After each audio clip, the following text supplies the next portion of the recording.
સૌને સાદર પ્રણામ. જય જિનેન્દ્ર. આનંદ ઉપકારી ચરમ તીર્થંકર શાસનપતિ પ્રભુ મહાવિદ્યોના ચરણોમાં વંદના કરીએ. પુરુષાદાનીય શ્રી ચિંતામણી પાર્શ્વ પ્રભુના ચરણોમાં વંદના. પૂજ્ય આચાર્ય ભગવંતો, ઉપાધ્યાય ભગવંતો અને સર્વ સાધુ સાધ્વીજી ભગવંતોના ચરણોમાં ત્રિકાળ વંદના કરીએ. અને આરાધક સર્વ શ્રાવક શ્રાવિકા ભાઈઓ બનો સૌને સાદર પ્રણામ. દેવગુરુ પસાઈ બધા સુખ શાતામાં હશો.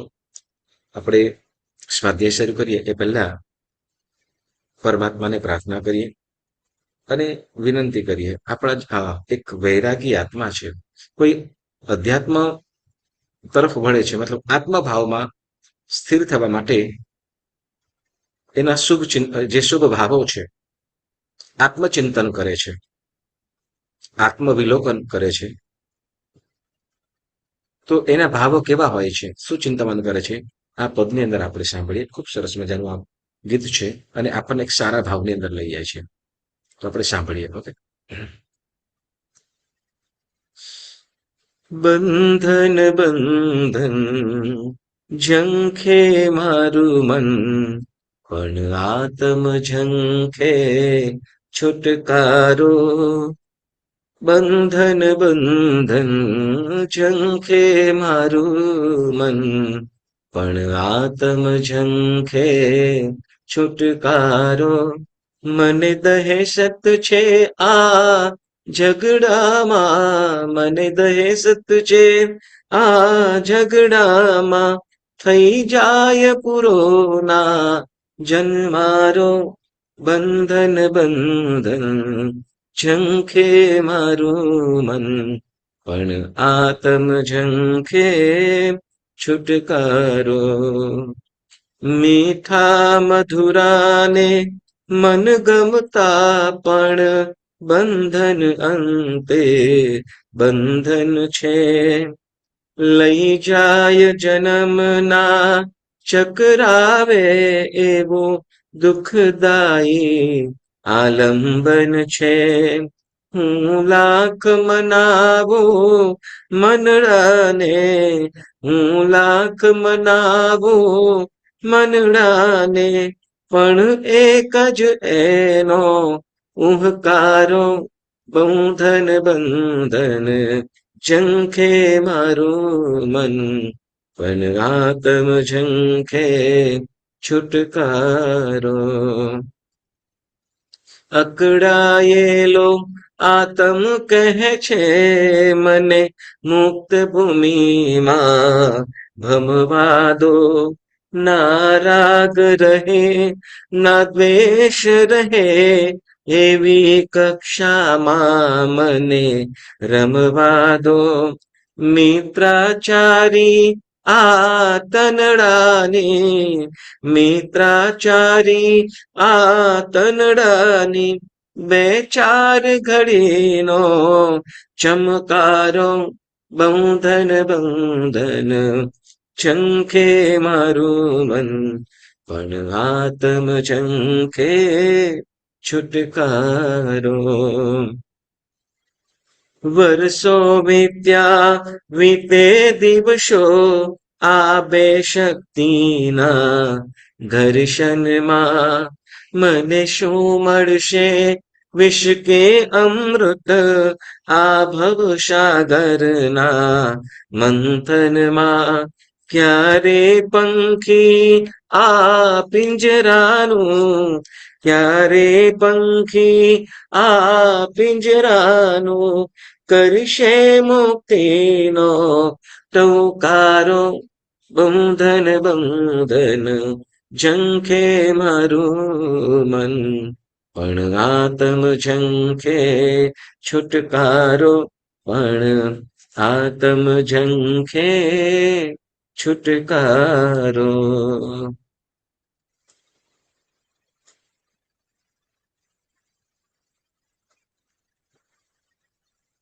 રાગ અને દેશમાં, માયા અને મમતામાં આપણો જીવ એવો પડી ગયો છે અને ખોવાઈ ગયો છે કે આપણું લક્ષ્ય, આપણે કોણ છે, આપણે શું કરવું છે, શું કરવાનું છે અને શું કરી રહ્યા છે વગેરે બધું જ આપણે ભૂલી ગયા છે, ભાન ભૂલી ગયા છે. ત્યારે અહીંયા આપણને કે છે પરમાત્મા શાસ્ત્રકાર ભગવંતો સાચો માર્ગ બતાવે છે અને આપણને જે ધર્મ દેખાડનાર એવા અરિહંત પરમાત્માની ભક્તિ. કારણ કે પુણ્યશાળીઓ, આપણે આજે દેરાસર વિધિની જે વાત કરીએ છીએ, કહીએ ને જેના જેવું બનવું છે, જેના જેવું બનવું છે તો એનું આલંબન પણ લેવું પડે છે. એ છે ને, અરિહંતના ધ્યાને અરિહંત બની જાશો, જીનની ભક્તિ કરતા કરતા જીન બની જાશો. એટલે અરિહંત, જેને રાગ અને દ્વેષ નાશ કર્યા છે, તો એવાનું આલંબન લઈએ તો આપણે જે રાગ આપણા આત્માની અંદર કે આપણા જીવને જે રાગ દ્વેષ ઘેરેલા છે કે ઘેરાયેલો છે, તો એ રાગ દ્વેષને આપણે નાશ કરી શકીએ. તો એના માટે અરિહંત પરમાત્માનું શરણું અને અરિહંતના જે ગુણો છે, અરિહંતના ગુણો, અરિહંતનું ધ્યાન અને અરિહંત જેવા માટે એનું આપણે આલંબન લઈએ. તો અહીંયા આપણે એટલે કે ભવ્ય જીવોને તારણહાર, કેમ કે પરમાત્મા માત્ર ત્રીજા આરાના અંતની અંદર અને ચોથો આરો એક જ આરાની અંદર, પરંતુ ત્યાર પછી જે પંચમ આરાની અંદર જન્મેલા, આ પાંચમા આરાની અંદર જે દુષ્યમ કાળ નામનો જે પાંચમા આરો છે, એમાં ભવ્ય જીવોને તરવા માટે કે પુણ્યનું ઉદ્બંધ કરવા માટે કે રાગદ્વેષને મંદ કરવા માટે કોઈ સહાયભૂત હોય તો એ છે જીન આગમ, જીન પ્રતિમા અને જીન આગમ. તો જેમાં અરિહંત પરમાત્માને આપણે ભલી રીતે ઓળખીએ, એના ગુણોને આપણે જાણીએ, તો હવે એ ગુણોનું સ્મરણ આપણે કેવી રીતે કરી શકીએ, એના માટે આપણે જિનાલયની અંદર આપણે જઈએ છીએ. તો ત્યાં જિનાલયમાં જઈએ ત્યારે આપણે નિશ્ચય કરીએ છીએ, તિલક કરીએ છીએ, પ્રદક્ષિણા દઈએ છીએ, 3 પ્રકારની પૂજા કરીએ છીએ અને પછી ભાવના પણ ભાવીએ છીએ. બરાબર ને? તો આપણે 3 પ્રકારની અવસ્થા ભાવનાની આપણે વાતો ચાલે છે. બરાબર ને? તો 3 પ્રકારની અવસ્થા, જેમાં પિંડસ્થ, પદસ્થ અને રૂપરહિતપણું અથવા અરૂપીપણું, એમ 3 પ્રકારની ભાવનાઓની વાત કરીએ. અને એમાં પણ આપણે પિંડસ્થ અવસ્થા, જે સંસારી અવસ્થા છે, પિંડસ્થ અવસ્થાની 3 અવસ્થાઓ આપણે વાત કીધી. બરાબર ને? કઈ 3 અવસ્થા કીધી? પિંડસ્થમાં 3 વિભાગ કીધા. કઈ અવસ્થા કીધી? બાલ્ય અવસ્થા, વેરી ગુડ. બાલ્ય અવસ્થા, રાજ્ય અવસ્થા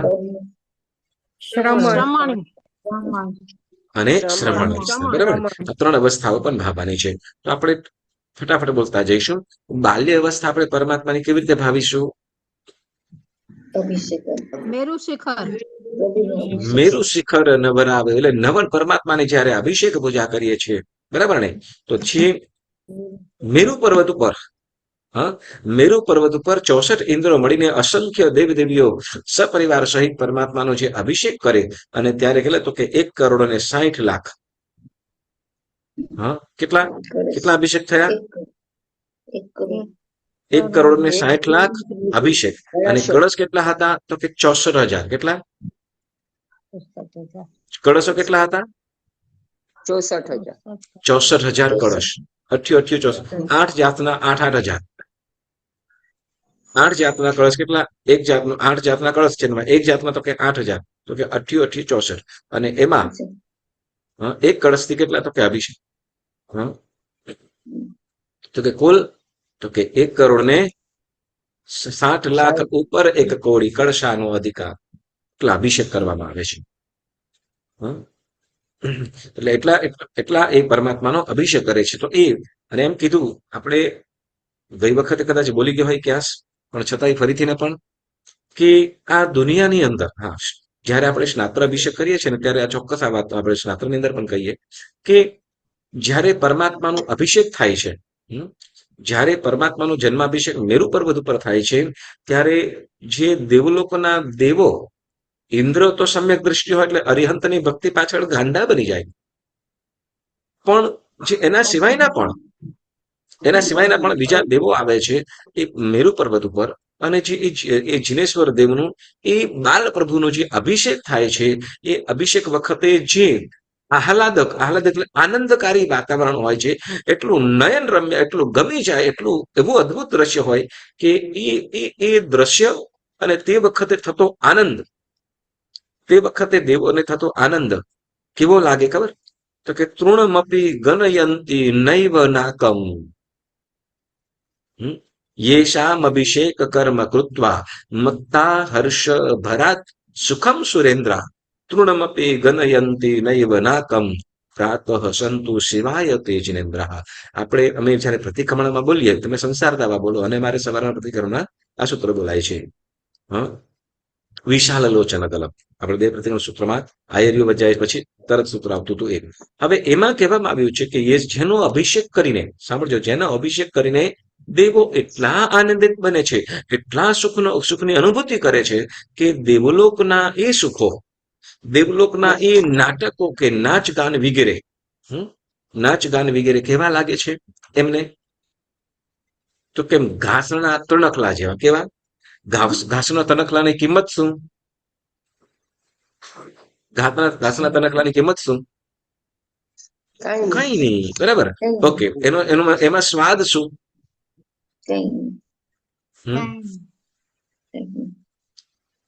કઈ તણખલાની અંદર કોઈ સ્વાદ પણ નથી, વળી કઈ વેલ્યુ પણ નથી. બરાબર ને? તો એવું ઘાસના તણખલા સરખાઈ દેવલોકના સુખોને માને છે. એટલો એવોને આનંદ થાય છે આ પરમાત્માનું જન્માભિષેક કરે. એટલે ત્યાં આપણે આ પરમાત્માની આપણે જે અભિષેક કરતી વખતે બાળ પ્રભુને આપણે શું કરવાનું છે? બાળ પ્રભુ તરીકે આપણે જોવાનું છે. એટલે આપણને તમે કે ને, તો તમે કદાચ કહેતા હો કે શું કહેવાય કે આ અભિષેક પૂજા વગેરે કરીએ તો તે વખતે શું તો કે મુગટ બાંધીએ, સરસ સુંદર મજાના આભૂષણ કે માળાઓ ધારણ કરીએ. તો કે આ પાછળનું કારણ તો કે ત્યાં દેવદેવી જેવા બનવું છે. કેવા? દેવદેવીઓ શરીરથી પવિત્ર, દેવદેવીઓનું શરીર આપણા કરતા પવિત્ર, એટલે શુદ્ધિમાં. બરાબર? કેમ? તો કે આપણું શરીર કેવું છે? અશુચિથી ભરપૂર. આપણું શરીર અશુચિથી ભરપૂર. બરાબર ને? મોઢામાંથી થૂક નીકળ પડતું હોય, બરાબર, છાંટા ઉડતા હોય, કોઈને ગમે? હા, બરાબર ને? મોઢામાંથી શ્વાસ નીકળતો હોય પણ દુર્ગંધ. બરાબર? નાકમાંથી કઈ નીકળે તો ગમે? હા, આંખમાંથી કદાચ શું કહેવાય વ્હાઈટ નીકળે. મતલબ આપણું શરીર કેવું? અશુચિથી ભરપૂર છે. કેવું? આપણું શરીર અશુચિ વાળું છે. જયારે દેવોનું શરીર કેવું છે? ત્યાં સપ્ત ધાતુ, 7 ધાતુઓ નથી, એમાં હાડકા નથી, કે માંસ નથી, કે લોહી નથી, પરુ નથી, કઈ નથી. બરાબર? એટલે શુદ્ધ શરીરથી એકદમ શુદ્ધ, ક્લીન થાય અને સુંદર મજાના આભૂષણ વગેરે સજે. તો જયારે પરમાત્માનું આપણે પરમાત્માની જયારે સેવા પૂજા ભક્તિ કરવા જઈએ ત્યારે સુંદર વસ્ત્ર આભૂષણોથી યુક્ત જવું જોઈએ. બરાબર? ઓકે. હવે એ પ્રમાણે જયારે પરમાત્માનું જયારે અભિષેક કરીએ છીએ, નમન કરીએ છીએ, તો તે વખતે પરમાત્માને બાલ્યાવસ્થા ભાવવાની છે. બોલો હવે રાજ્ય અવસ્થા કેવી રીતે? આભૂષણો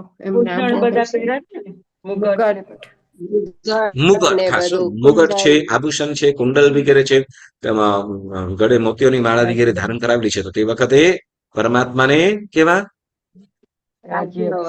હા, રાજ્ય અવસ્થા, રાજાઓના, એટલે રાજાઓનો રાજા તું છે મોટો મહારાજ. તો અરિહંત પરમાત્મા કેવા? તો કે રાજ્ય અવસ્થા ભાવવાની છે.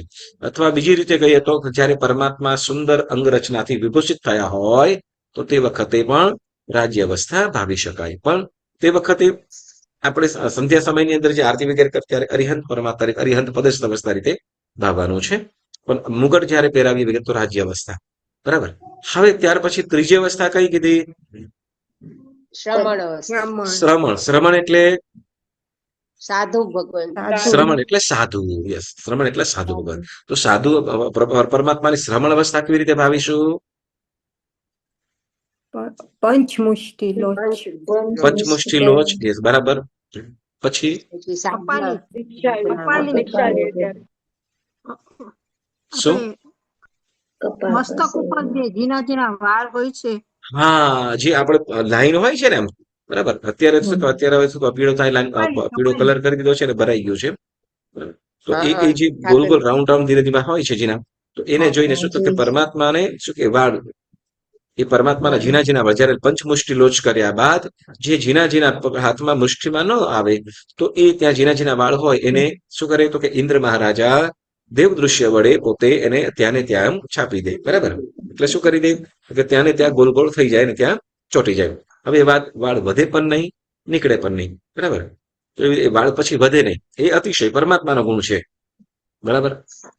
તો હવે તો એ આપણે જોઈને આપણે શું કરવાનું છે? અથવા સાંભળજો, અથવા સાવ સિમ્પલ કોઈ પણ આભૂષણ વગેરે નથી, તો એ અવસ્થાને જોઈને આપણે પરમાત્માને શ્રવણ અવસ્થા પણ ભાવી શકાય છે. એ ત્રણ અવસ્થાઓ ત્યાં પિંડસ્થ અવસ્થાની અંદર બાલ્ય અવસ્થા, રાજ્ય અવસ્થા અને શ્રમણ અવસ્થા, ત્રણ અવસ્થાઓ કીધી. હવે ત્યાર પછી પદસ્થ અવસ્થા. બરાબર ને? પદસ્થ અવસ્થા. પદસ્થ અવસ્થા એટલે તો કે પરમાત્માને કેવળ જ્ઞાન પ્રાપ્ત થઈ ગયું.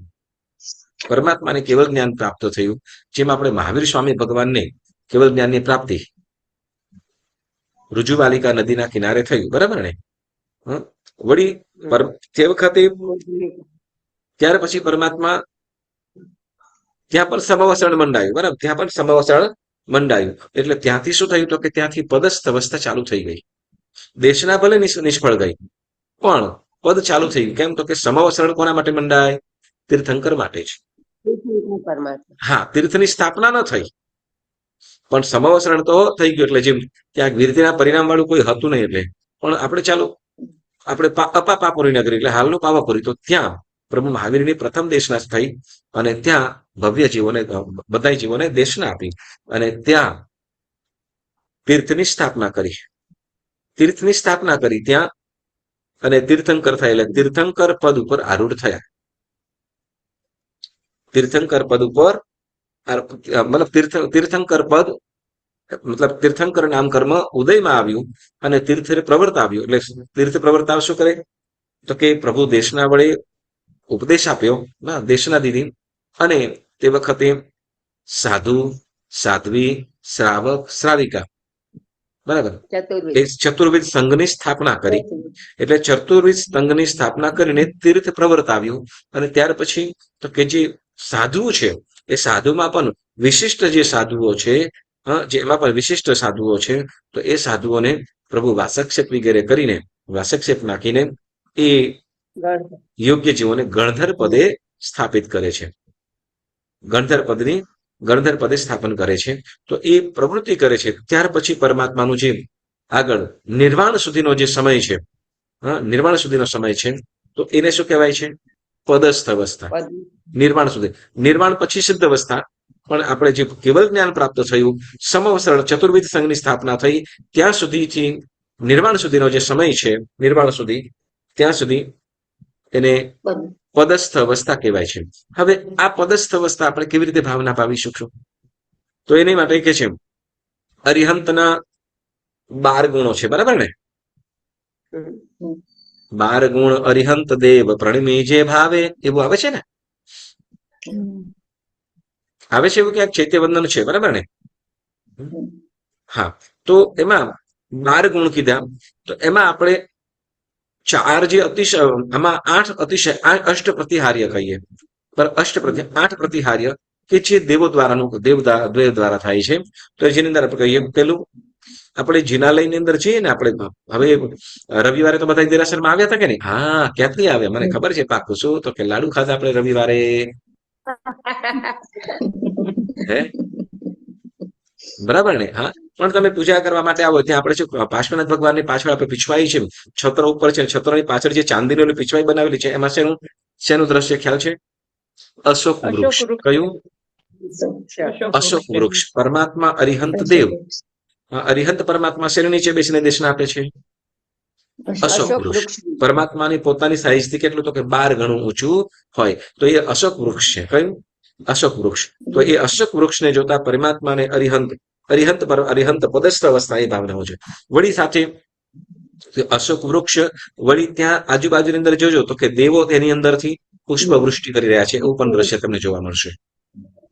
દેવો એ પીછવાઈની અંદર એક બાજુ શું કરે છે? તો કે 2 દેવો ત્યાં પુષ્પ એ કરી રહ્યા છે.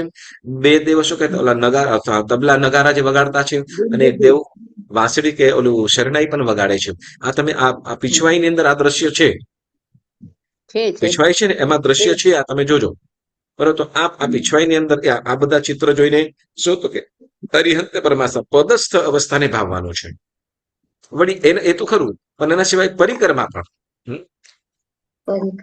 આપણું આ પરિકર છે ને, આ માઉસ તમને કદાચ નહીં દેખાય આમાં. માઉસ દેખાય મારું અહીંયા ફરે?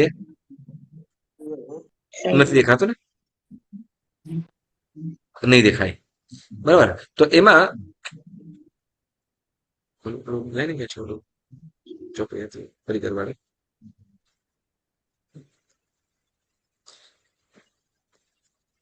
તો અરિહંત જે આપણે પરિકર છે, તો પરિકરની અંદર પણ ક્યાંક શું કહેવાય કે કોઈ દેવ શરણાઈ વગાડી રહ્યા છે, ને કોઈક શું કહેવાય ચામર લઈને, જેમ આપણે પાછળ જોઈએ છે, બરાબર. તો બે દેવ શું કરે છે આપણે જોઈએ છે પાછળ અહીંયા, બરાબર. અહીંયા ચામર કરી રહ્યા છે, વળી એના આગળ એના ઉપર શું કરે છે? શરણાઈ વગાડે છે. આ બાજુ નીચેમાં ચામર છે, પુષ્પવૃષ્ટિ કરે છે, બરાબર. અને ઉપર એનાથી ઉપર જોઈએ છે, એના ઉપર તો જુઓ ત્યાં પુષ્પવૃષ્ટિ કરે છે, અને આ બાજુ નગારું વગાડે છે. તો આ જોઈને શું કરવાનું છે આપણે? હા, તો એ આ ક્યાં હોય છે? સમાવસરણમાં. ક્યાં હોય છે આ બધું? આ જે દ્રશ્ય છે સમાવસરણમાં. વળી સાથે આપણે એ પણ જોઈ શકીએ કે અહીંયા આપણે જોઈ શકીએ આ સિંહાસન પણ છે. શું છે? સિંહાસન પણ છે, બરાબર. સિંહાસન આખું. તો આ બધું આપણે જોઈને શું કરવાનું છે? તો કે પદસ્થ અવસ્થા. કઈ? જુઓ, આખી સમાવસરણની આપણે કદાચ અહીંયા તમે જોઈ શકો એવું છે. દેખાય છે આમાં કે રિફ્લેક્શન આવે છે? ના દેખાતું તો, પણ તમે પાછું ખબર નહીં કઈ બાજુ આમાં હવે દેખાય છે ને? એમાં સમાવસરણ અશોક વૃક્ષ છે, ધર્મધ્વજ છે, બરાબર. આ પિક્ચર સમાવસરણ આખો પિક્ચર છે, બરાબર. જેમાં 3 ગઢ છે, એમાં એકમાં પશુઓ છે, એની નીચે પાર્કિંગ છે, એના ઉપર સાધુ સાધ્વી જે ભગવંતો છે ત્યાં આગળ, એવી રીતે, બરાબર. નીચે આ વાહનો પણ દેખાય છે, બરાબર. તો આ જે દ્રશ્ય છે એ શેનું છે? સમાવસરણ. તો એ હવે સમાવસરણ થી યુક્ત હોય તો આ સમાવસરણ આપણે કીધું. પણ હવે આપણે દેરાસરની અંદર પણ અશોક વૃક્ષ, ચામર, અશોક વૃક્ષ ઉપર મોટું છે, વળી આજુબાજુની અંદર ચામર દેવો લઈને ઉભા છે, ચામર વીંજી રહ્યા છે, દેવો પુષ્પ વર્ષાવે છે. આ દ્રશ્ય પાછું આપણે પરિકરમાં પણ, ભગવાનના એમાં પરિકરની અંદર પણ છે. વળી સાથે એમ કે જેમાં કીધું અશોક વૃક્ષ, સુરપુષ્પ વૃષ્ટિ, દિવ્ય ધ્વનિ, પછી ચામર, સિંહાસન, પરમાત્માનું ભામંડળ. પરમાત્મા પાછળ જે આપણે જોઈએ ને, પરમાત્મા શું કહેવાય, પિંક કલર ની અંદર જે કરવામાં આવેલું છે, આપણે અહીં તમે જોજો, સર્પ ફણા છે ને, સર્પના ફણા, આપણે પાર્શ્વનાથ ભગવાનના સર્પ ફણા છે. આમાં આપણે સર્પના ફણા દેખાય છે ને? હા, તો સર્પ ફણા છે, એની આજુબાજુમાં જુઓ 2 દેવો. એક કૌશગ્યા ભગવાન છે, એને કૌશગ્ય ભગવાન પાછળ ઉપર ગોલ્ડન કલરમાં ભગવાન છે, 2 આજુબાજુમાં, પાર્શ્વનાથ ભગવાનની આજુબાજુમાં દેખાય છે, બરાબર ને? અને એની બાજુની અંદર કોઈ દેવ શું કે દુંદુભી વગાડી રહ્યા છે, 2 દેવો. પછી એના ઉપર અલગ અલગ દેવો છે. તો એ બધું કોઈ નૃત્ય કરી રહ્યા છે, કોઈ ચામર કરી રહ્યા છે, એ બધું દ્રશ્ય છે, બરાબર. પછી એ કોણ છે? અરિહંત તીર્થંકર પરમાત્મા. હવે જયારે નીચે જોઈએ, પરિકરમાં નીચેના ભાગમાં પાર્શ્વનાથ ભગવાન ને શાંતિનાથ ભગવાન દેખાય છે ત્યાં? આપણે ફોટાની અંદર દેખાય છે ને બધાને? હવે ત્યાં જુઓ, ત્યાં હાથી પણ છે, એક બંને બાજુ હાથી છે, અને ત્યાં બાજુમાં એક બાજુ સિંહ છે ને એક બાજુ ગાય છે. એક બાજુ સિંહ છે ને એક બાજુ ગાય છે. અને ત્યાર પછી આજુબાજુની અંદર બંને એક બાજુ જમણી સાઈડે, જમણી બાજુએ પાર્શ્વયક્ષ છે, ડાબી બાજુમાં પદ્માવતી દેવી છે, બરાબર. તો આવજો. અને વચ્ચે શાસન દેવી પણ છે, જે લંચન, પરમાત્માનું લંચન છે, અને આ યક્ષની આજુબાજુમાં છે, અને વચ્ચે જે છે એ શાસન દેવી કહેવાય. એને શું કહેવાશે? શાસન દેવી. તો એ બધું કોને? તો કે એ અરિહંત પરમાત્મા પદસ્થ. આ બધું જોઈને આ બધા કોણ હોય છે? તો કે તીર્થંકર પરમાત્માના એ તીર્થની રક્ષાની અંદર, સેવાની અંદર આ હોય છે. પછી એનાથી નીચે જોઈએ, બરાબર, તો ગોલ્ડન પ્લેટની અંદર છે આપણે, સોનાની એની અંદર એ જે નીચે ધર્મચક્ર છે. શું કહેવાશે એને?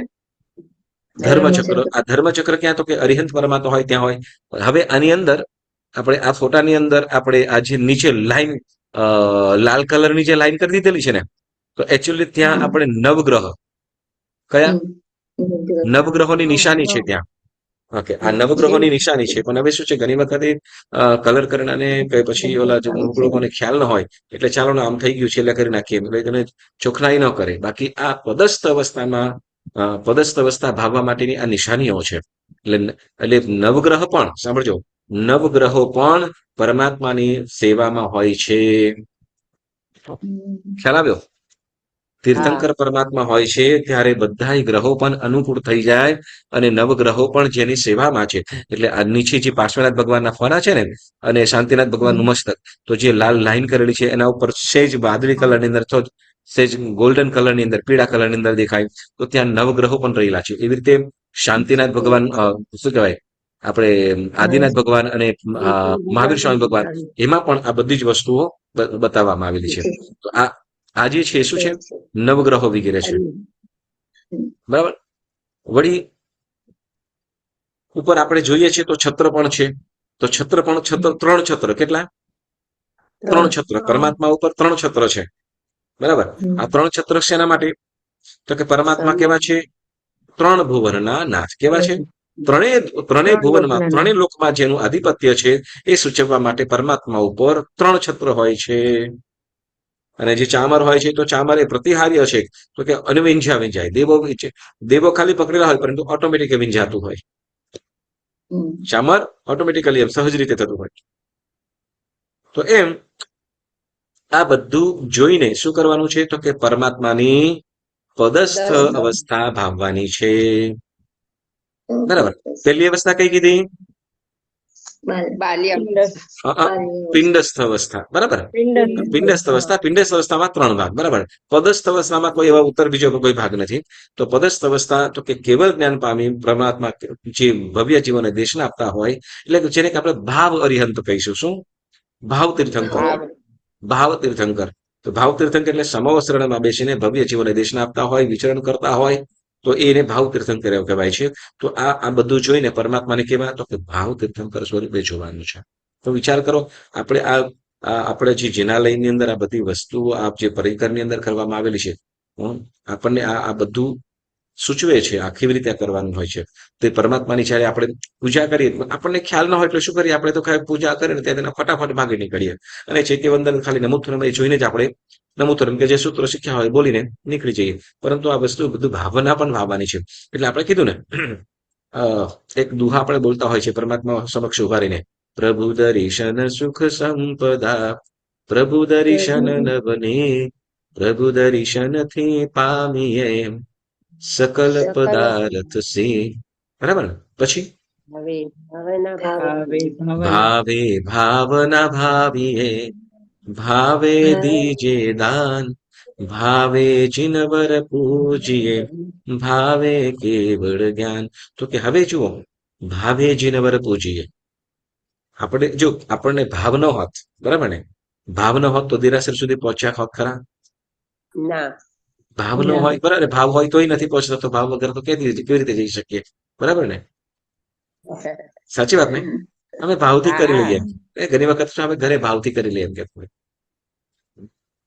જેમ આપણે શું કે શત્રુંજયની ભાવ યાત્રા કરતા હોય ને એવી રીતે. તો ભાવે, અહીંયા ભાવ કયા કીધા? તો કે ભાવ એટલે સાક્ષાત પરમાત્મા. શું? સાક્ષાત પરમાત્મા, સ્વયં પરમાત્મા છે એ ભાવ સાથે.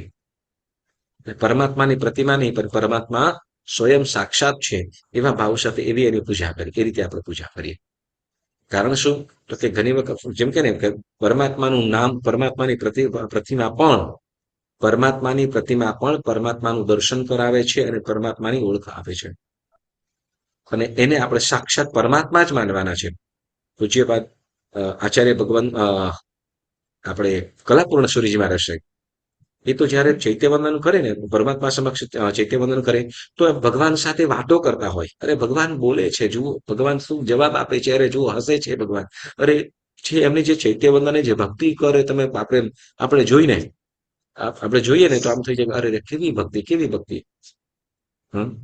એટલે પરમાત્માની પ્રતિમા તરીકે નહીં, પરંતુ સાક્ષાત સ્વયં પરમાત્મા છે એવા ભાવ સાથે કરવાનું. એટલે ભાવ તીર્થંકરની જેમ. એટલે આ ભાવ તીર્થંકર કેવી રીતે? હા, જે પદસ્થ અવસ્થા કેવી રીતે ભાવીએ? તો કે આ પ્રતિહાર્ય છે, દેવોનું જે દેવો જે સેવા કરી રહ્યા છે, વ્યાવચ ભક્તિ કરી રહ્યા છે, આ બધું જોઈને આપણે પરમાત્માની પદસ્થ અવસ્થા ભાવવાની છે. અને ત્યાર પછી હવે આપણે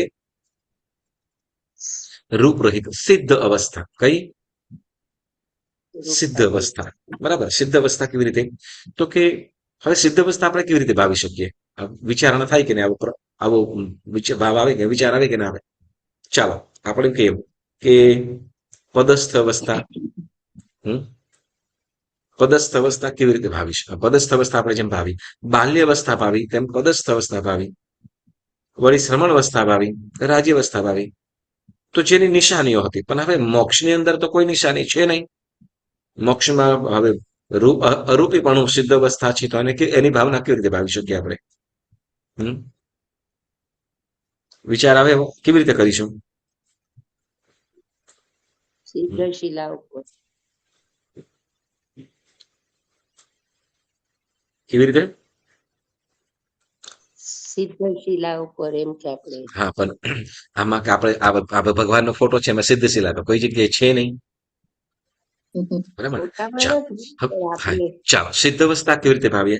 તો કે જુઓ, પરમાત્મા સમવસરણમાં બેઠા હોય, સમવસરણમાં બેઠા હોય ત્યારે કઈ અવસ્થાની અંદર હોય? ઉપદેશ અવસ્થાની અંદર. કેવું? ઉપદેશ એટલે એક પગ ક્યાં હોય? તો કે પાદપીઠ ઉપર.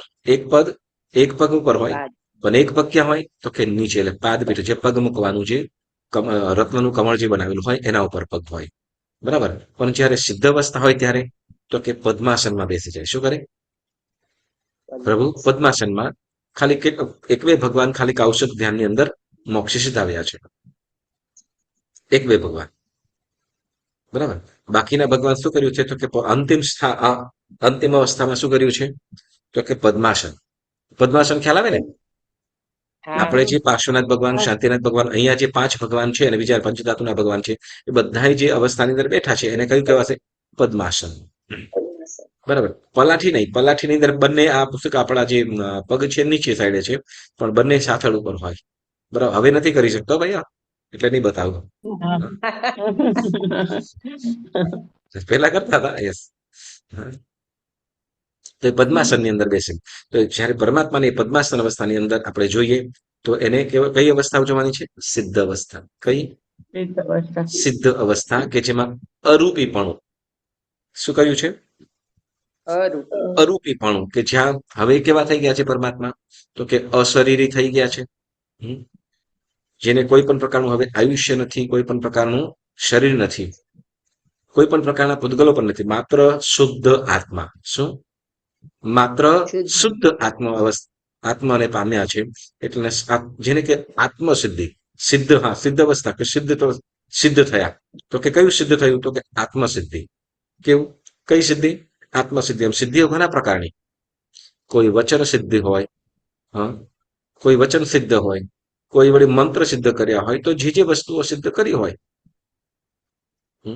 તો એને પણ સિદ્ધ કહેવાય. પણ અહીંયા સિદ્ધ કયા કીધા? તો કે જે આત્મસિદ્ધિને પ્રાપ્ત કરી છે એવા સિદ્ધ.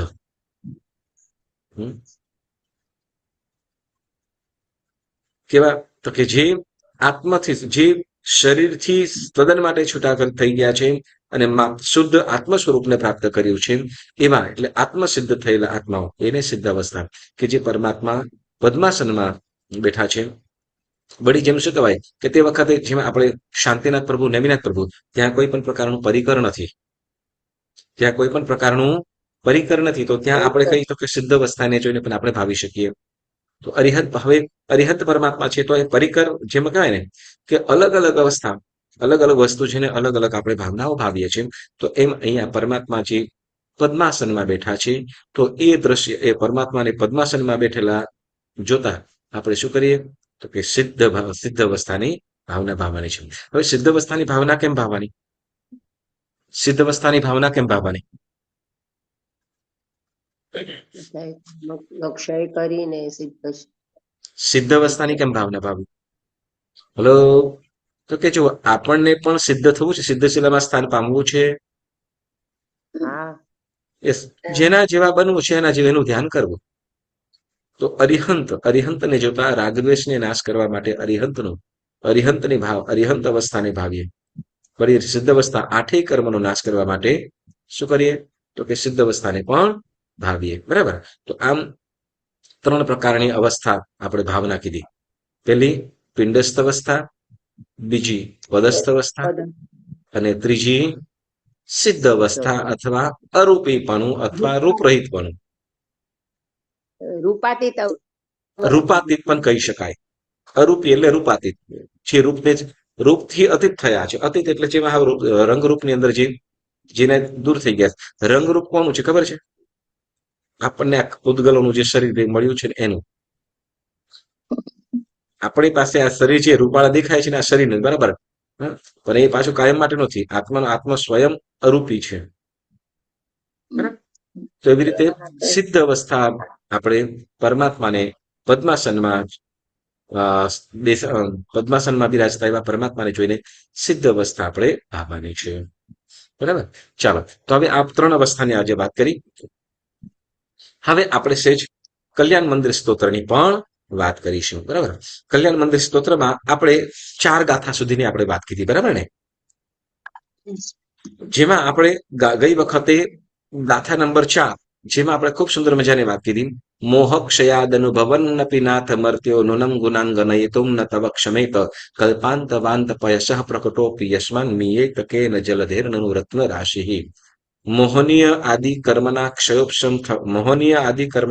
થવાથી પરમાત્માની અંદર મોહનીય કર્મના ક્ષય થવાથી 4 ઘાતી કર્મનો ક્ષય થવાથી જેઓ કેવળ જ્ઞાનને પ્રાપ્ત કર્યું છે, એ કેવળ જ્ઞાનીઓ અરિહંત પરમાત્માના એ અનંત ગુણોને જોઈ રહ્યા છે. અનંત ગુણોને જોઈ રહ્યા છે, પરંતુ એ અનંત ગુણોને ગાઈ શકતા નથી, કહી શકતા નથી. કારણ તો કે એ ગુણોને કહેવા માટેના શબ્દો જ નથી. બરાબર. જુએ છે, જેમ કહેવાય ને કે દરિયો, વિશાળ દરિયો હોય, રત્નાકર, ખૂબ જેની અંદર દરિયાની અંદર રત્નો છે, અને થયું કે પવનનો ઝપાટો એવો આવ્યો કે દરિયાના પાણીને પણ ખસેડી ગયો. હવે પાણી ત્યાં ખસેડાઈ ગયું એટલે એમાં રહેલા બધા રત્નો પણ દેખાયા, પણ પાછો પવન જેવો ઓછો થયો એ પાણી પાછું ફરી વળ્યું. હવે રત્નો ઘણા બધા જોયા, હજારો લાખો કરોડો રત્નો જોયા, દ્રષ્ટિ દ્વારા કરોડો રત્નો દેખાયા, પણ હવે કેવા કેવા રત્નો હતા એનું વર્ણન કરવાનું કહેતો, એનું વર્ણન કરી શકતો નથી. એનું વર્ણન કરી શકતા નથી.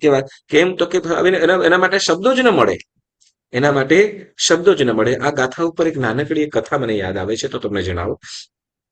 સાંભળી હોય છતાં પણ ઘણી વખત એ પ્રસંગે આપણે કહીએ તો બધી વિશેષ આપણને સમજવામાં સહાયક બને. એક વખતે બન્યું એવું, કોઈ રાજા ઘોડે સવાર થઈને ઉદ્યાનમાં કે જંગલમાં વનમાં ફરવા નીકળ્યો હશે, અને ઘોડો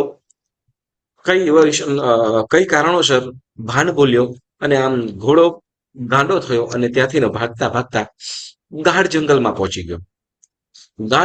પહોંચી ગયો છે. ને હવે રાત્રિનો સંધ્યા સમય થઈ ગયો. રાજા પણ ઘોડા ઉપર સવાર હતો, એટલે થાકેલો હતો, ભૂખ તરસ બરાબરનું લાગેલું હતું, અને બેભાન અવસ્થાની અંદર પડી ગયો. રાજા બેભાન અવસ્થામાં થઈ ગયો. ઘોડો કોઈક જગ્યાએ ઉભો રહી ગયો. રાજા સાવ ઘોડા ઉપરથી ઢળી પડ્યો નીચે, અને તે વખતે કોઈક અજુગતો વ્યક્તિ લાગ્યો, એટલે તરત ત્યાં રહેલા આદિવાસી ભીલ વગેરે લોકો એ રાજાને ત્યાં, હવે આ માણસ છે, ભલે ગમે તમે માણસાઈ તો હતી જ, એટલે એ રાજાને પોતાની ઝૂંપડીની અંદર લઈ ગયા, અને ત્યાં ઠંડુ પાણી વગેરે છાંટી કરીને અને ભાનમાં લાવ્યા, અને ભાનમાં લાવી વળી ત્યાં એમના જંગલના ફળ ફૂલ વગેરે, અને ત્યાં એ લોકો જે ભોજન ખાતા હોય, કંદમૂળ વગેરે કદાચ ખાતા હોય, તો એ એમ રાજાને ખવડાવ્યું પણ ખરું, અને સારી 2-3 દિવસ સારી સેવા કરી. ગમે તે માનસાઈના કારણે વ્યક્તિ કોણ છે, આ બધું વસ્ત્રો વગેરે પહેરેલા છે સારા, પણ લોકો ઘોડા, અને એ જંગલની અંદર રહેતા, એટલે એમને કોઈ ક્યારે શહેર નગર વગેરે પણ કાંઈ જોયેલું નહીં, અને તે વખતે તે કોઈ વ્યક્તિ છે નગરનો કે એ ઘરનો વ્યક્તિ હશે, એ રાજા સશક્ત થયા, મારે ગમે તેમ કરીને આવી દિશા તરફ મારે જવું પડશે, મારા નગર મેલ તરફ જવું પડશે, એટલે રાજા ત્યાંથી જ મેલ તરફ જવા માટે નીકળ્યો. અને ગમે તેમ કરતા કરતા ત્યાં જવા માટે નીકળ્યો અને તે વખતે કીધું કે આ તરફ કદાચ મારો મેલ છે, આ દિશા તરફ મારો મેલ છે, તો એ તરફ તમે આવજો. કે રાજાને ખ્યાલ તો હોય કે આ કઈ દિશા તરફ નીકળેલો છું. તો એટલે ખ્યાલ આવ્યો અને તે જે ભીલ આદિવાસી ભીલ માણસ હશે એને કીધું કે તમે શું કરજો કે કોઈ વખતે અમારે ત્યાં આ બાજુ મારો મેલ છે અને ત્યાંનો હું રાજા છું, તમે કોઈ દિવસ આવજો. એટલે એને મિત્ર પણ બનાવી દીધો, મિત્ર બન્યો. અને તે વખતે હવે કેટલાક દિવસો પછી કેટલાક દિવસો પછી ઓલો ભીલ હતો એને યાદ થયું કે ચાલો ને હું શું કહેવાય કે આ બાજુથી રાજા આવ્યો હતો એના ત્યાં જાઓ. હવે એને તો બિચારો શું કે એ જે ભીલ આદિવાસી હતો પોતાની ઝૂંપડીઓ, જંગલ અને પોતાના જે પશુઓ, ઘેટા બકરા વગેરે એના સિવાય કાંઈ બીજું હતું નહીં. એટલે એ જોયેલું. અને ખાવા પીવાની અંદર પણ શું તો કે લુખા સુખા રોટલા હોય કે પછી જે કંદમૂળ વગેરે ખાઈને જ એનું પોતાનું ગુજરાન ચલાવતા હોય. જેને ઘી ગોળ શું હોય એ પણ જેને ખ્યાલ નથી, એવા વ્યક્તિ જે છે. હવે રાજાનું ચાલને આવી રીતે કીધું તું જાવ તો ખરો, તો આમ કરતો શોધતો એમને પણ ખબર નથી કે રાજા કોણ છે, મેલ કેવી રીતે.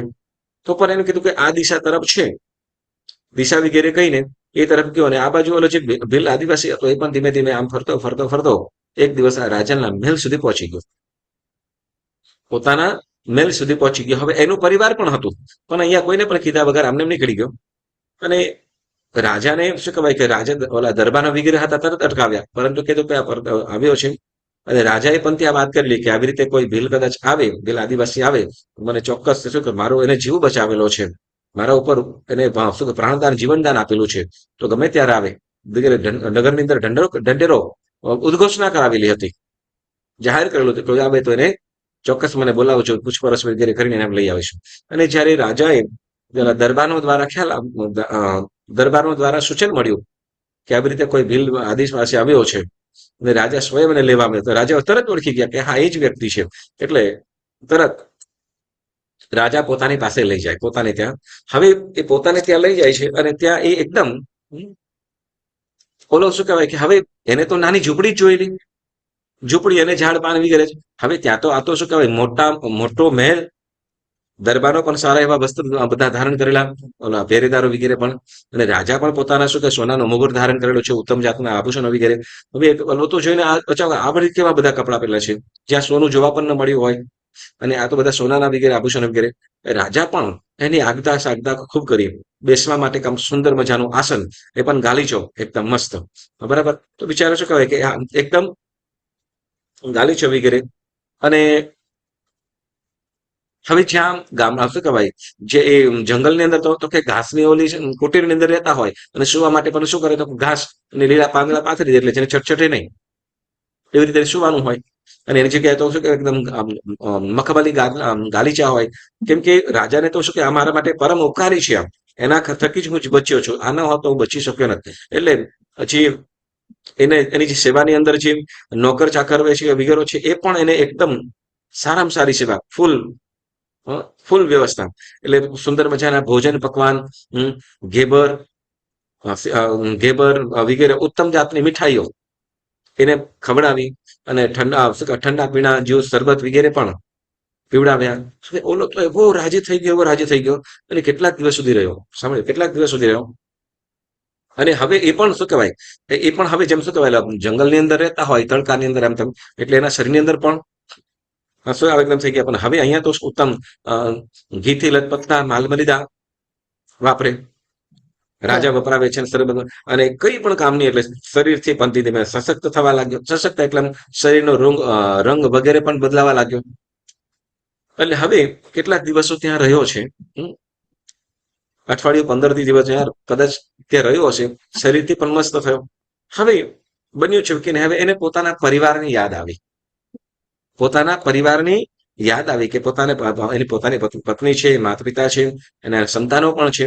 હવે એને વિચાર કે મારે તો ત્યાં જવું જોઈએ, આ મારું નથી, મારે એ વાત જોતા હશે. એટલે રાજા પાસે કહે છે કે તું મારે મારા ઘરે જવું છે તો મને રજા આપો. રાજા કહે છે હજી થોડા દિવસ રોકાઈ જાય. તો કે હવે હું રહી શકું એમ નથી, હવે હું રોકાઈ શકું એમ નથી. એટલે રાજા કે ભલે, તારે જવું છે કાંઈ વાંધો નહીં. તો એને સુંદર મજાના વસ્ત્રો પહેરાવ્યા, ઉત્તમ જાતના વસ્ત્રો પહેરાવ્યા અને ધન પણ આપ્યું કે તું સુખેથી ત્યાં જા. હવે એવો હર્ષ ગયેલો, કેમ કે આવું તેને દુનિયામાં જોયું જ નથી. કેમ કે એની દુનિયા શું હતી? તો કે ખાવા પીવાની અંદર તો કે શું રોટલા, રોટલા હોય, કંદમૂળ હોય, અને રહેવાનું પણ તો કે ઝૂંપડીઓની અંદર, સુવાનું તો કે ઘાસની અંદર, અને પહેરવાની અંદર પણ તો કે એમાં પણ પશુઓના ચામડા વગેરે હોય, મૃત પશુઓના કે મારી નાખીને કેમ કે શિકાર વગેરે કરીને લોકો જીવન ચાલતું હોય, કે પછી ઓલા ઝાડ પાન વગેરેના. હવે આવી અવસ્થા. હવે આ જ્યારે આ વ્યક્તિ જે મૂળ આદિવાસી છે, ભીલ છે, અને એ રાજાને ત્યાંથી હવે પોતે પોતાના પરિવાર તરફ જ્યાંથી આવ્યો હતો, રસ્તો નિશાની કરતો આવ્યો હતો, અને ત્યાં પોતાને ગામ, પોતાનું જે નેસડો હતો ત્યાં સુધી પહોંચી ગયો.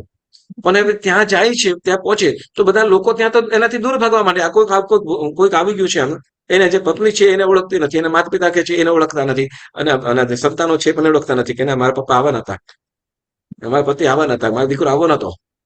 બરાબર, એનાથી બધા દૂર દૂર થાય છે. મહા મહેનતે કરીને બધાને પોતાની ઓળખાણ પોતે છે એવી સાબિત કર્યું, પોતે સાબિત કર્યું. અને પછી પહેલા તો શું કે તું આટલા દિવસ ક્યાં વયો ગયો હતો? હા, તને કેતા તારું તો શોધીને આખા જંગલની અંદર થાકી ગયા અમે, ક્યાંય મળ્યો નહીં. તો હવે કે છે હું ક્યાં ગયો હતો? તો કે જે આપણે ઓલા રાજા આવ્યા હતા ને એના ત્યાં ગયો હતો, એના ઘરે ગયો હતો. એના ઘરે કીધું તું આ બાજુ આવજે, મારા ઘરે આવજે. અને ઘરે ગયો ને, તો ઘરે ગયો તો એમને તો એવડું મોટું ઘર, એવડું મોટું ઘર. હવે ઓલા પૂછે કેવડું મોટું ઘર? કેવડું મોટું ઘર? તો કે અહીંયા તો આપણા ઝૂંપડા છે, પણ ત્યાં તો બહુ મોટા મહેલ. હવે કે મહેલ કેવા હોય? હા, તો કે દરવાજા બહુ મોટા હોય, હા, અને કપડા વગેરે પહેરેલા છે. હવે શું કહેવાય એને કહે છે પછી તો કે છે સુવા માટેના પણ ગાલીચા. હવે એ અનુભવ કરીને આવ્યો છે, અનુભવ કરીને આવ્યો છે, પણ શબ્દમાં કહી શકતો નથી. કેમ? તો કે શબ્દની અંદર, કેમ કે આ ગાદલા છે કે ગાલીચા કેવા છે? હા, એટલે જમ્પિંગ કરીને કુદાકૂદ પણ કરે. હા, સુવાનું કેવું હતું? તો કે કુદાકૂદ કરે, પણ એ કહી ન શકે. કેમ કે શું કે મખમલી હતા, ગાલીચા જે સ્પંજ વાળા હોય, અને એમાં સુવાનો ગાલીચો હોય, એટલે શું કે ઓલો શું કહેવાય કે જેને રાત્રિના સમયની અંદર તો કે ત્યાં સુવાનું હોય તો સુવે નહીં, પણ ત્યાં શું જમ્પ કરી રાખે. કે આટલું કોઈ વખત જોયું જ નહીં. એમ નાના છોકરાઓ હોય, બરાબર, નાના છોકરાઓ હોય અને સુવાનું ન હોય, અને એકદમ શું કહેવાય સ્પ્રિંગ વાળો પલંગ હોય કે જે હોય, તો ત્યાં કુદાકુદ કરી રાખે. એ લોકોને મજા. બસ આને પણ, કેમ કે આવું એને કોઈ વખત જોયેલું જ નતું, એને જિંદગીમાં પહેલી વખત આવું જોયું. અને હવે આ ત્યાં પોતાના ઘરે ગયો છું, એને શબ્દની અંદર કહી શકતો નથી. પછી કીધું કે પછી કીધું આટલા મોટા મોટા ઘર, શું આપણા મોટા મોટા ઘર, વળી સુવા માટે આવું. પછી એને કીધું તું શું ખાધું? તો ખાવામાં શું હતું? શું ખાતો હતો? તો કે ઘેબર છે. હવે નામ તો એને આવે નહીં, તો કે ગળ્યું. પણ કેવું? હવે એને શબ્દમાં કહી શકતો નથી. એને શરબત પીધા, ભોજન, મીઠાઈઓ ખાધી, સુંદર મજાના પકવાન ખાધા, પરંતુ શબ્દમાં કહી શકતા જ નથી. હવે ઓલો અનુભવ કર્યા છે, અનુભવ કર્યો છે, પણ એને શબ્દમાં ઓલા લોકોને સમજાવી શકતો નથી. કેમ? તો કે શબ્દમાં સમજાવી શકાય હતું ને. કેમ? તો કે હવે લોકો શબ્દ સાંભળેલા નથી, આને પણ શબ્દો ખ્યાલ નથી. એને પણ શબ્દો કેવી રીતે કેવું? કેમ કે બધું જે ખાધેલું છે, એ ખાધેલું છે, એનો એક્સપિરિયન્સ કેવી રીતે કહી શકે? એના સ્વાદ છે. તો ઓલા લોકો હવે લોકો શું કહેવા લાગે ખબર છે કે ના તું ગાંડો થઈ ગયો છે, આ બધું ગમે તેમ પહેરીને આવી ગયો છે, આવું બધું કઈ હોય નહીં. એટલે લોકો ઓલા જે આદિવાસી લોકો છે, આ ગાંડો થઈ ગયો લાગે છે, આપણી કોઈની વાત માનશે? શું કે આ બધું આમને બોલતો લાગે છે, એટલે માનવાનું. હવે ઓલો આદિવાસીઓને સમજાવી શકતા નથી, ઓલા લોકો શું તો કે જોયું નથી, ખ્યાલ નથી, એટલે એની વાતને માનવા તૈયાર નથી. બરાબર. તો એમ સાંભળજો. હવે એમ અહીંયા એમ કે છે કે અરિહંત પરમાત્માના, સાંભળજો, અરિહંત પરમાત્માના જે અનંત અનંત ગુણો છે, જે કેવળ જ્ઞાનીઓ છે, એ અરિહંત પરમાત્માના ગુણને જાણે છે, જુએ છે, પરંતુ એક શબ્દમાં કહી શકતા નથી. અને આપણા જેવા ઓલા આદિવાસી જંગલી જેવા. કારણ શું? તો કે એ પરમાત્માના ગુણોને આપણે જાણી શકતા નથી. કદાચ વધુ ને વધુ કેટલું આપણે જાણી શકીએ? એમ કહું તમને કે વધુ ને વધુ કદાચ ચાલો અરિહંત પરમાત્માના ગુણો લખો એમ કહીએ તો કેટલા લખીએ આપણે? 50 લખી શકીએ ખરા? હા, કદાચ નમુત્તરમ સૂત્ર યાદ કરીએ તો લગભગ 33-25 યાદ આવે, પછી બહાર આપી દે, કદાચ 50 વધારે લખી શકીએ. પરંતુ અનંત ગુણો કીધા. કેટલા અનંત ગુણો કીધા? તો એ અનંત ગુણોને જુએ છે, છતાં પણ એ શબ્દમાં કહી શકતા નથી. તો એમ આપણે શું કે એના ગુણોને જાણી શકતા નથી. અરિહંત પરમાત્માના ગુણોને જાણી શકતા નથી. પરંતુ જ્યારે સાંભળીએ તેના ઉપર સંપૂર્ણ શ્રદ્ધા લાવી.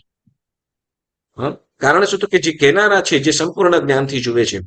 કેટલીક વસ્તુ આપણને સમજાય ને ન સમજાય, કેટલીક વસ્તુ આપણને સમજાતી નથી, છતાંય પણ એને સ્વીકારવું પડે છે કે નહીં? હા, હું સિમ્પલ વસ્તુ કહું કે ઇલેક્ટ્રિકનું જે પ્લગ છે, આપણે ઇલેક્ટ્રિસિટીનો જે પ્લગ છે એમાં આંગળી નાખીએ છીએ આપણે એમાં કેમ? શોર્ટ લાગે, બરાબર ને? દેખાય છે આપણને શોર્ટ લાગે, કરંટ લાગે, બરાબર. કરંટ પાસ થાય છે કે નથી ખબર પડે? નહીં ખબર પડે, બરાબર ને? હા, એ તો ટેસ્ટર નાખીએ ત્યારે ખબર પડે કે એમાં લાઈટ થાય ત્યારે હા લાઈટ છે, કાં તો પછી આંગળી નાખવી પડે. અને એમ કે ને આ દુનિયાની અંદર છે ને કે કોઈ શું કહેવાય, એક જ વ્યક્તિ એવા છે, કદાચ બીજા હોઈ શકે, હા, કે જે લોકો શું તો કે શુદ્ધ વસ્તુ આપે, એ ભેળસેળ નથી કરતા. ઇલેક્ટ્રિસિટી વાળા કે આંગળી નાખીને ચેક ન કરી શકે, એને ભરોસો જ રાખવો પડે આપણે. એમાં આપણે કોઈને ત્યાં આપણે શું કરીએ તો કે ત્યાં આપણે શું કેટલા વોલ્ટ ચેક કરીને આંગળી ટેસ્ટર નાખીએ, બરાબર ને? તમારે પણ લાઈટ થાય, ફૂલ હોય તો પણ, ડીમ હોય તો પણ આંગળી નાખીને કેટલો કરંટ છે એવું ચેક તો નથી જ કરતા, બરાબર ને? હા, તો એ પરમાત્મા, આપણે જે પરમાત્માના ગુણો છે એ પરમાત્માના ગુણોને જોનારાએ કીધું છે. આપણે કેવળ જ્ઞાની ભગવાન તો જુએ છે ને કીધું છે. એટલે આપણે એ અરિહંત પરમાત્માના ગુણો આપણે કે ને જેમાં અતિચારની અંદર કીધું શું કેવું? અરિહંતના બળ, અતિશય, જ્ઞાન, લક્ષ્મી, ગાંભીર્યાદિક ગુણ, શાશ્વતી પ્રતિમા, બરાબર? તો આ બધા ઉપર શું કરવું પડે છે આપણે? ચારિત્ર્યના ચારિત્ર શ્રી જીન વચન તનો સંદેહ કીધો, કોઈ પણ શંકા નહીં, સંપૂર્ણ શ્રદ્ધાથી આપણે સ્વીકારીએ. તેવા અરિહંત પરમાત્માના જે ગુણો છે જુએ છે અને એને ગાઈ શકાતા નથી, કહી શકાતા નથી શબ્દોમાં, એવા વિશિષ્ટ ગુણોના ધારક એવા અરિહંત પરમાત્માઓને આપણે નમન કરીએ, વંદન કરીએ. એટલે અસંખ્ય રત્નો રહેવા છતાં પણ, જેમ દરિયાની અંદર જોયા છતાં પણ એનું વર્ણન થઈ શકતું નથી, તેમ અરિહંત પરમાત્માના ગુણો કેવળ જ્ઞાનીઓ જોવા છતાં પણ શબ્દોમાં કહી શકતા નથી, એવું ગાથા નંબર 4 ની અંદર આપણને જણાવે છે. હવે ગાથા નંબર 5 એની અંદર પણ એમાં પૂજ્યપાદ શ્રી માંતનુક સુરેશ્વરજી મહારાજ સાહેબ પોતાની લઘુતા દર્શાવે છે, પોતાની લઘુતા, પોતાની મૂર્ખતા. ગાથાને આપણે જોઈએ. અભ્યુદ્યતોસ્મિ તવ નાથ જડાશયોપી કર્તુમ સ્તવમ લસદ સંખ્ય ગુણાકરસ્ય બાલોપી કિન્ન નિજ બાહુયુગમ વિતત્ય વિસ્તીર્ણતાં કથયતિ સ્વધિયાંબુરાશે. આ ગાથાનો ભાવાર્થ કેમ કે છે કે હે નાથ, અભ્યુદ્યતોસ્મિ તવ નાથ જડાશયોપી, હે પરમાત્મા હું કેવો છું? જળ બુદ્ધિ વાળો. આપણે જળ બુદ્ધિ વાળા છીએ કે નહીં? જો માંતક સિદ્ધસેન દિવાકર સુરીજી મહારાજ સાહેબ કહીએ તો આપણે કઈ ખેતની મૂલી? જળ પરમાત્માનું હું જળ બુદ્ધિ વાળો છું. કેવો જળ બુદ્ધિ વાળો છું? મૂર્ખ છું, બરાબર? અને તમે કેવા છો? તો કે અસંખ્ય ગુણોના ભંડાર છો. અસંખ્ય ગુણોના ભંડાર એવા તમે, એવા તમારું સ્તવન કરવા હું ઈચ્છું છું. કેવો? હું સ્તવન કરવા માટે, તમારી સ્તવના કરવા માટે હું તત્પર થયો છું. શું કેવો? તો કે મૂર્ખ. જળાશયો એમ કીધું, એટલે જળાશય તળાવ નહીં પણ જળ બુદ્ધિ વાળો, છતાં પણ તમારું સ્તવન કરવા માટે હું ઈચ્છું છું. જેમ કે છે ને, કેવી રીતે? તો કે અસંખ્ય ગુણો તમારા છે, અસંખ્યની અનંત ગુણો છે, અને મૂર્ખ એવું તમારા ગુણોની સ્તવના કરવા ઈચ્છું છું. તો એમ કે છે પોતાની લઘુતા દર્શાવતા. કેમ? તો કે જુઓ, સમુદ્ર કેટલો મોટો છે, દરિયો કેટલો મોટો, માપી ના શકાય, બરાબર ને? પણ છતાંય નાનકડું બાળક હોય અને દરિયો હોય, ઓકે, ઘર રમતા હોય બાળકો, પણ ઘર રમતા હોય તો શું કરે? મારું ઘર આવડું મોટું કરે ને, હાથ પોળા કરે. હવે નાના બાળકો, જે નાના છોકરાઓ હોય ને, એ રમતા હોય તો એને જોવાની મજા પણ આવે. શું તો કે ભાઈ મોટું કેટલું મોટું, તો એમ કે બંને હાથ સિલેક્ટ પોળા કરી દે.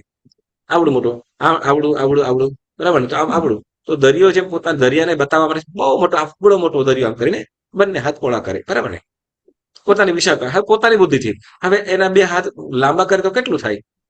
10 ફૂટ મેક્સિમમ, 3 ફૂટ, એવડો મોટો નથી. પરંતુ એ પોતાની કાલી ગેલી ભાષાની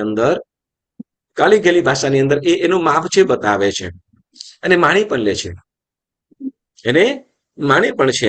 તો એમ શું કે જેમ બાળક દરિયાની વિશાળતા બતાવવા માટે દરિયાની વિશાળતા બતાવવા માટે બંને હાથ પોળા કરીને કહે છે કે આવડો મોટો દરિયો છે, બરાબર ને? એમ શું તો કે એમ ન હોવા છતાં પણ શું કે તો કે વિસ્તીર્ણતા, તો એમ પરમાત્મા શું કે બાળ ભાવે હું પણ શું કરું છું તો કે બાળ ભાવે તમારા ગુણોની સ્તવના કરવાની ઈચ્છું છું. કે જેમ બાળક એની વિશાળતા કહી શકતું નથી, તો પરમાત્મા તમે પણ અસંખ્ય અનંત ગુણોના સ્વામી છો, અનંત ગુણો તમારી અંદર છે. તો એમાં એ કહેવાને હું અસમર્થ જ છું, પરંતુ મારા ભોળા ભાવે હું શું કરું છું તો કે તમારા ગુણગાન ગાવાની, તમારી સ્તવના કરવાનું પ્રયત્ન કરું છું. એવું આ ગાથાની અંદર કહે છે. આનો વિસ્તાર કઈક કથાથી આપણે સરસ રીતે આવતી વખતે ચોક્કસ સમજીશું. તો આજનો સ્વાધ્યાય આપણે અહીંયા સ્થગિત કરીએ. પુણ્યશાળીઓ જીનાજ્ઞા વિરુદ્ધ કંઈ પણ બોલાયું હોય તો મનોવચન કાયાથી ત્રિવિધે મિચ્છામિ દ્વિપદમ, મિચ્છામિ દ્વિપદમ, મિચ્છામિ દ્વિપદમ.